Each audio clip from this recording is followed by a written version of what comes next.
Yashika you are mine chapter 8। Shaurya Yashika को किसी जानवर की तरह ट्रीट कर रहा था। याशिका उससे छूटने की नाकाम कोशिश कर रही थी, लेकिन शौर्य ने अपने हाथों से याशिका के दोनों हाथों को पकड़ उसे बेड पर दबा रखा था। शौर्य को एहसास हुआ कि याशिका ने धीरे धीरे मूवमेंट करना बंद कर दिया। शौर्य याशिका से दूर हो गया और साइड में टेबल के पास रखे पानी को उठा याशिका के ऊपर फेंक दिया। याशिका धीरे धीरे होश में आने लगी और अपने आंखें खोल दी। याशिका को होश में देख शौर्य बेड से उठा और सीधा बाथरूम में चला गया। याशिका रोना चाहती थी, लेकिन वो रोए भी तो कैसे? यहाँ ऐसा कौन था जो उसके दर्द को समझता?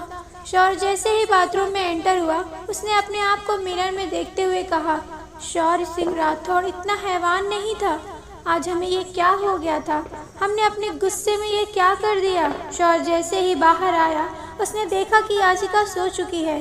शौर्य याशिका के पास गया और उसके बगल में बैठते हुए उसके चेहरे को देखने लगा। याशिका के मखमली जैसे गालों पे शौर्य के नाखूनों के निशान थे। शौर्य ने अपनी मुट्ठी कस ली। शौर्य ने याशिका को चादर से ढका और खुद उसके साइड में सो गया। सुबह 10 बजे याशिका की जब नींद खुली तो उसने अपने आप को रूम में अकेला पाया। याशिका उठी और इधर उधर देखने लगी और जैसे ही रूम से बाहर जाने के लिए अपना कदम बढ़ाया, पीछे से आवाज़ आई, रुक जाओ। याशिका के कदम वहीं रुक गए। उसकी सांसें उसके गले में थम गई। शौर्य पीछे से याशिका को अपनी बाहों में भरते हुए कहा, गुड मॉर्निंग बेबी। याशिका को समझ नहीं आ रहा था कि शौर्य उसके साथ इतना अच्छा बिहेव क्यों कर रहा है। याशिका ने अपनी मुट्ठी कस ली। तभी शौर्य ने याशिका को अपनी तरफ घुमाया और कहा, कहाँ जा रही थी? याशिका ने हकलाते हुए कहा, वो। तभी शौर्य ने उसके बालों को अपनी मुट्ठी में पकड़ लिया और कहा, शौर्य की इजाज़त के बिना इस कमरे से बाहर तो क्या, इस बेड से भी उतरने की इजाज़त नहीं है आपको। याशिका ने डर से जल्दी जल्दी अपनी गर्दन हिला दी। शौर्य ने उसकी आंखों में देखते हुए कहा, आपके कपड़े बाथरूम में हैं, 10 मिनट में चेंज करके नीचे आइए। अगर 1 मिनट भी इधर उधर हुआ तो आपके साथ क्या होगा आप इसका अंदाज़ा नहीं लगा सकती। याशिका ने डर से कहा, हाँ। और शौर्य ने याशिका को एक झटके में छोड़ दिया। याशिका जल्दी से बाथरूम में चली गई और शौर्य वहाँ से बाहर चला गया। याशिका जैसे ही रेडी होकर आई, उसने देखा कि एक लड़की उसके रूम में अपने सिर झुकाए हुए खड़ी है और याशिका को देखते हुए कहा, मैम, सर ने आपको नीचे आने को कहा है। याशिका ने ब्लैक स्कर्ट और ब्लैक टॉप पहन रखी थी। उसके लंबे बाल खुले हुए बहुत ही खूबसूरत लग रहे थे। याशिका जैसे ही नीचे गई, वहाँ मौजूद लोगों को देख शॉक हो गई। डाइनिंग टेबल के पास लोगों का मेला लगा हुआ था। याशिका धीरे धीरे आगे बढ़ी और शौर्य के पास जाकर खड़ी हो गई।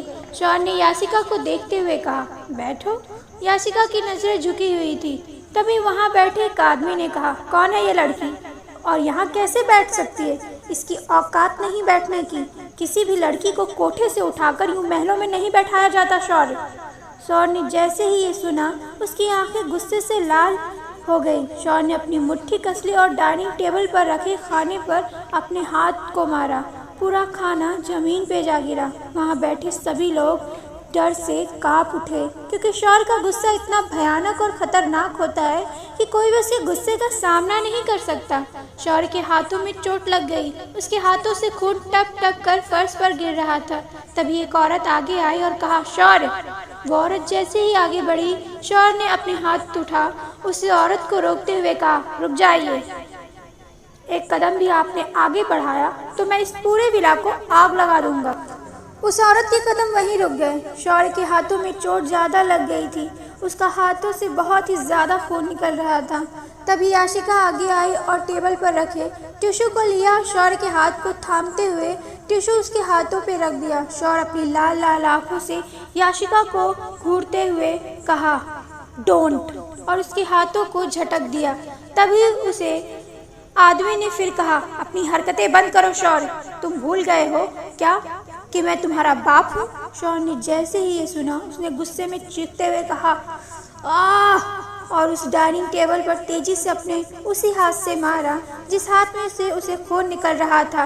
वो कांच का टेबल टूट के चूर हो गया और उसके कुछ टुकड़े शौर्य के हाथों में धंस गए। शौर आगे बढ़ा और कहा, बाप, दोबारा आपने ये वर्ड यूज़ किया ओम सिंह तो आपका यहीं इसी घर में इसी जगह जिंदा गाड़ दूंगा। और यासी का हाथ पकड़ उसे अपने करीब किया और उसकी कमर पर अपने हाथ रखते हुए कहा, बीवी है मेरी, आपकी औकात नहीं कि आप मेरी बीवी से इस टोन में बात करें। मेरी बीवी से बात करने के लिए आपको शौर्य सिंह ओबरॉय की इजाज़त लेनी पड़ेगी, और अगर आपने दोबारा मेरी बीवी से इस बदतमीजी से बात की तो अगले ही पल आप इस विला से बाहर होंगे। इतना कह शौर्य यासिका का हाथ पकड़ उसे खींचते हुए अपने साथ ले गया। शौर्य जैसे ही रूम में गया उसने यासिका को बेड के पास धकेल दिया और खुद सोफे पर बैठ गया। उसके हाथों से खून अब भी टपक रहा था। यासिका बेड से उठी और फर्स्ट एड बॉक्स लिया और जैसे ही शौर्य के पास गई और उसके सामने अपने घुटनों पे बैठ गई और डरते हुए जैसे ही वो शौर्य के हाथ पकड़ने को हुई, शौर्य ने फर्स्ट एड बॉक्स उठाकर फेंक दिया और कहा, दूर रहो हमसे, और उसके बालों को पीछे से पकड़ते हुए कहा, हमें तुम जैसी लड़कियों की हमदर्दी की जरूरत नहीं। यासिका की आंखें दर्द से भरी हुई थी, लेकिन यासिका ने उफ तक नहीं की।